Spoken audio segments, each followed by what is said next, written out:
7:49 de la mañana. Vamos a hablar ahora de algo alusivo al día. Hoy es 25 de mayo. Habitualmente no hacemos programas los feriados, pero este se nos dio por hacer un programa. Digo, qué mejor que hablar con una persona que sabe, como la doctora en historia. Después vamos a leer todos los pergaminos que tiene, investigadora, etcétera, etcétera. Marcela Ternavasio, que ha tenido la deferencia de atendernos a esta hora. ¿Cómo estás, Marcela? Buenos días. Hola, Antonio, buenos días, ¿cómo están? Bien, gracias por atendernos. Bueno, múltiples títulos, pero podemos decir entre ellos, doctora en historia, profesora y licenciada en historia, además máster en ciencias sociales por Flaxo, profesora de la Universidad Nacional de Rosario, etcétera, además de investigadora del CONICET y miembro permanente de la Academia Nacional de la Historia. Tengo que decir que tuve la suerte de tenerla como profesora, a Marcela Ternavasio, como alumno en la carrera de Historia de la UNR, y siempre me impresionaba, ¿no?, el conocimiento, lo que conocía de forma acabada sobre aquella etapa de la historia, por la que allí se habla, se debate, pero no se conoce a veces en detalle. Vamos con una pregunta fácil, ¿no?, para comenzar. ¿De qué hablamos cuando hablamos de la Revolución de Mayo, que justamente celebramos los 25 de mayo de cada año? Marcela, ¿nos escuchás? Hola. Sí. Ahora sí, perdona. Me estaba cambiándome de lugar para tener mejor señal. Sí. Y se me cortó un minuto. Me quedé en la Revolución de Mayo, Antonio. Sí, ¿de qué hablamos cuando hablamos de Revolución de Mayo y del 25 de mayo? ¿De qué hablamos? Bueno, mira, hablamos básicamente de la conformación de un gobierno patrio, y cuando digo patrio es porque ese es el concepto que estaría definiendo, ¿no?, la movida de ese 25 de mayo en términos de gobierno autónomo. ¿De gobierno autónomo respecto de quién? Bueno, respecto de la metrópoli.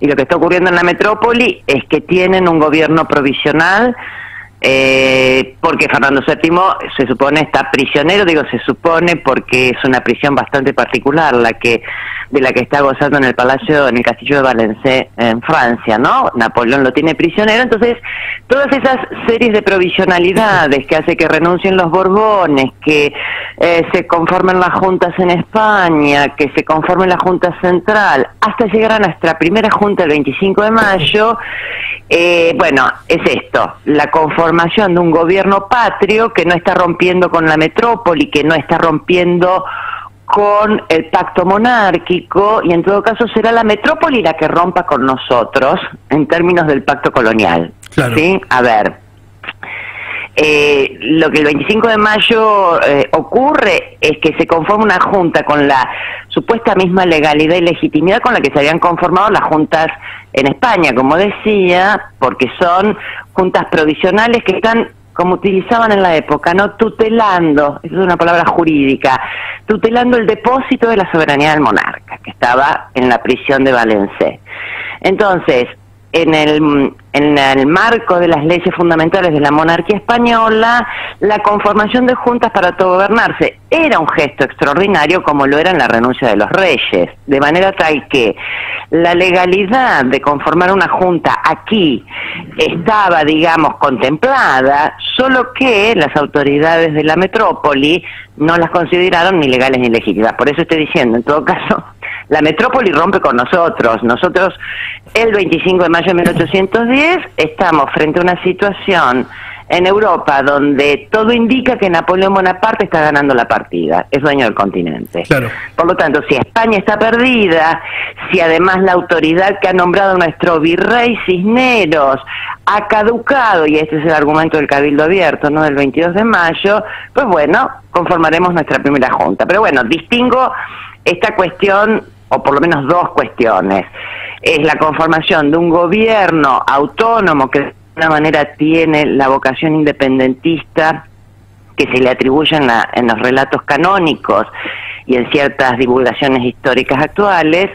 Y en segundo lugar, no estamos rompiendo con la metrópoli romperá con nosotros al declararnos rebeldes y revolucionarios. Es allí cuando se utiliza por primera vez la palabra revolución, no en boca de los que conforman nuestro panteón de héroes de la revolución, sino en boca de los propios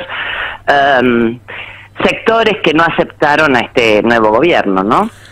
Ahora, por lo que veo, por lo que entiendo, no teníamos muchas ganas de romper con España, ¿no? Me hace acordar esas relaciones amorosas donde por allí hay peleas, pero bueno, por ahí siguen viéndose los dos actores de la pareja.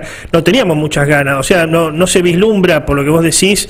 Un divorcio siempre es complicado, vos usaste claro. muy bien un ejemplo. Claro. Un divorcio es siempre complicado. Imagínate un divorcio a escala imperial. Claro. A ver, en términos de revoluciones anticoloniales existían solo dos casos.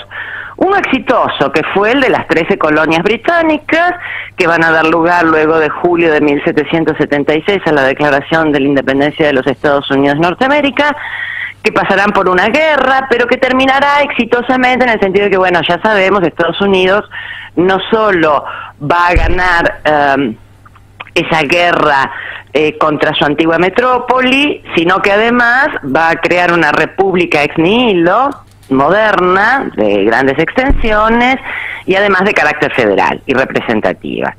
El segundo caso de revolución anticolonial es el de Haití, que es el que genera pavura en Hispanoamérica. Bueno, porque es una revolución cuya dimensión social es la primera y única revolución antiesclavista exitosa en el mundo. Entonces, hay dos ejemplos allí, uno exitoso, otro que, como digo, genera mucho temor, y por otro lado, ya había desde el siglo XVIII sectores ilustrados que lo que pretendían era justamente una reforma de la monarquía.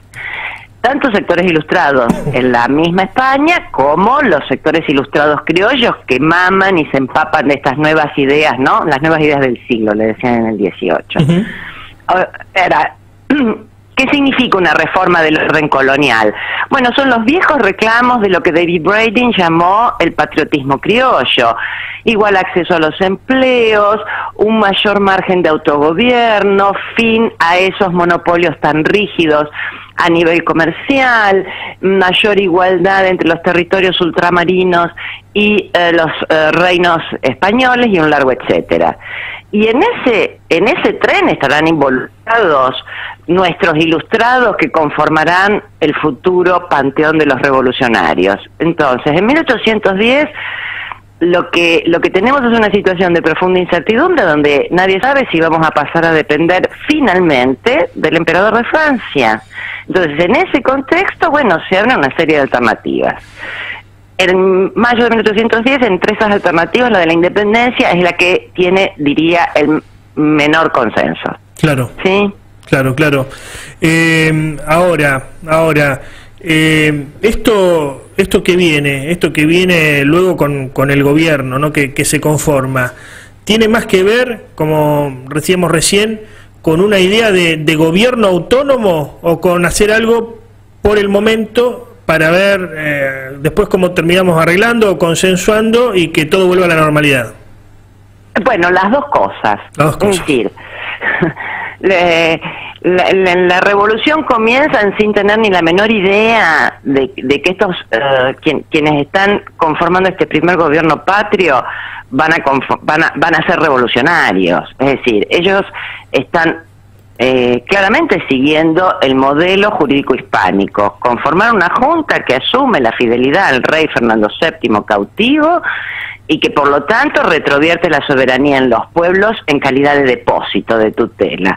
Ahora bien, es cierto que esto también se da luego de 3 siglos de dominación colonial y por lo tanto sobre la base, sobre el zócalo de un profundo sentimiento de humillación colonial, y sobre todo entre las élites criollas, y sobre todo entre las élites criollas que están experimentando desde fines del siglo XVIII famosas reformas borbónicas, ¿no?, que están intentando darle a la España o a la monarquía española un rostro más imperial, emulando, ¿no?, el Imperio Británico.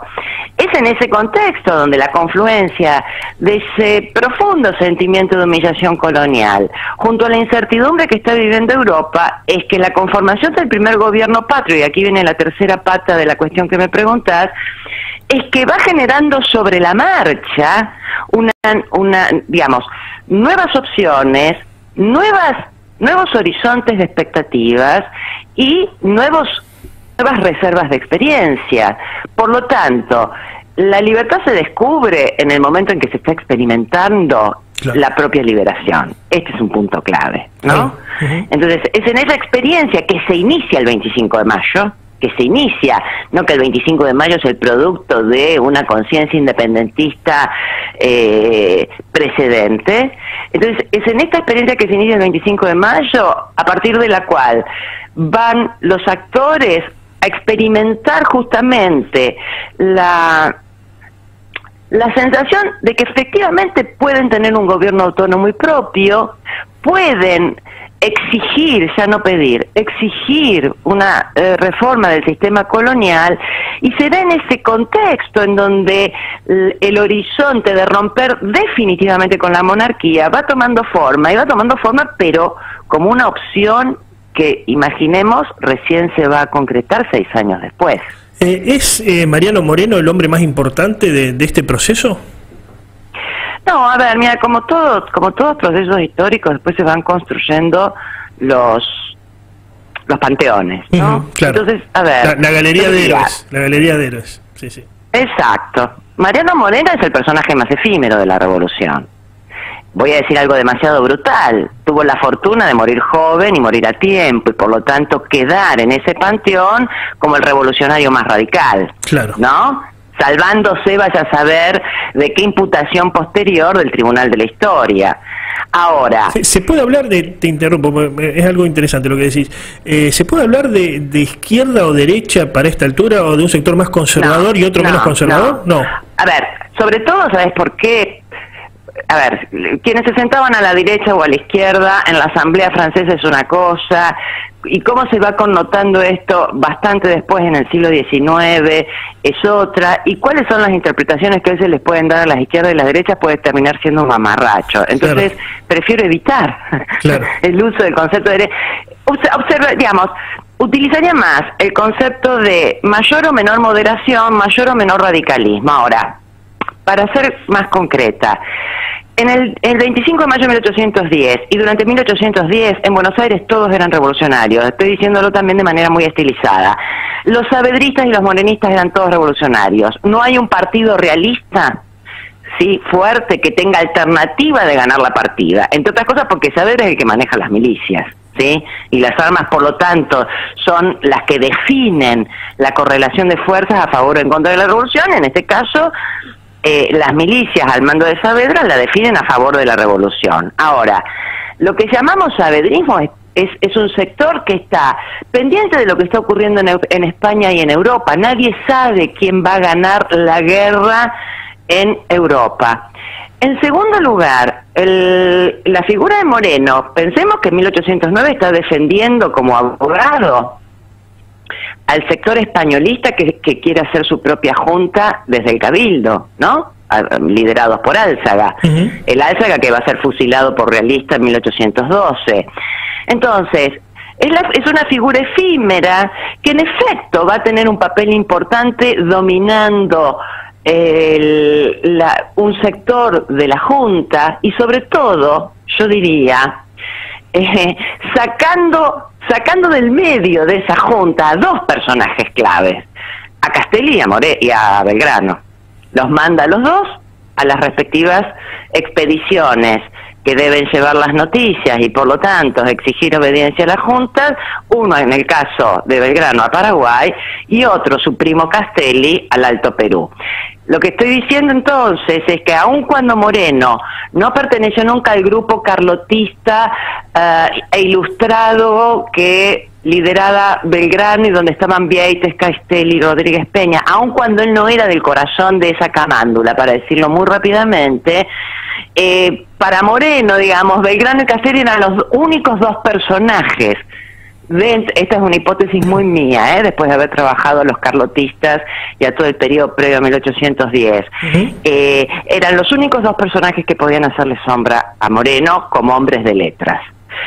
Luego el otro personaje fuerte dentro de esa junta, obviamente, es Saavedra, porque tiene en sus manos las armas, y por eso serán Moreno y Saavedra los que queden de alguna manera enfrentándose con nombre y apellido en el decreto de supresión de honores, por ejemplo, y que lo ha consagrado a Moreno a ese lugar de mayor radicalismo.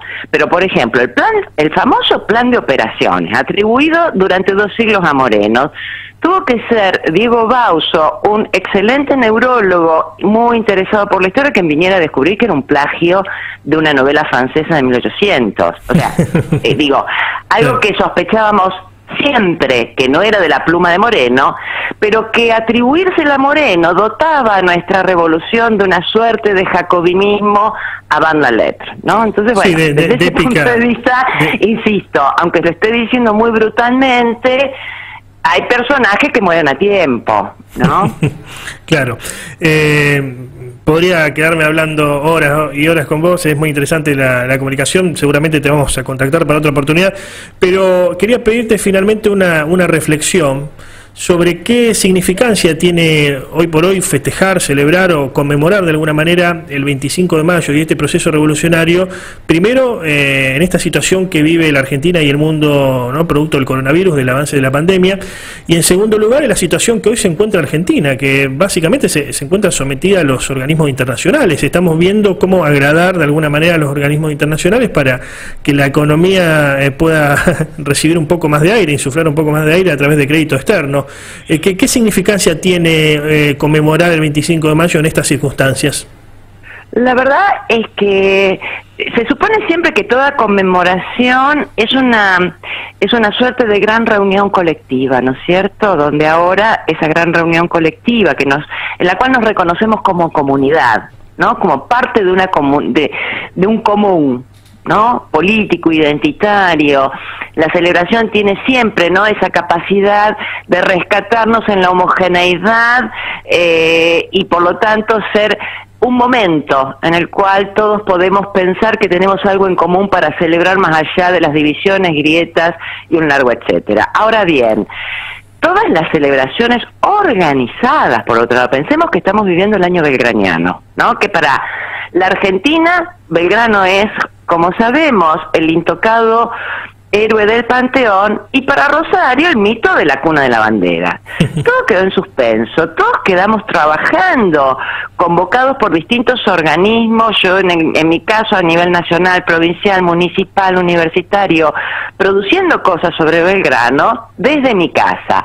Entonces, sin duda este 14 de julio los franceses tendrán que hacer una celebración de su revolución guardados en sus casas, o tal vez con un poquito más de aflojamiento en las cuarentenas.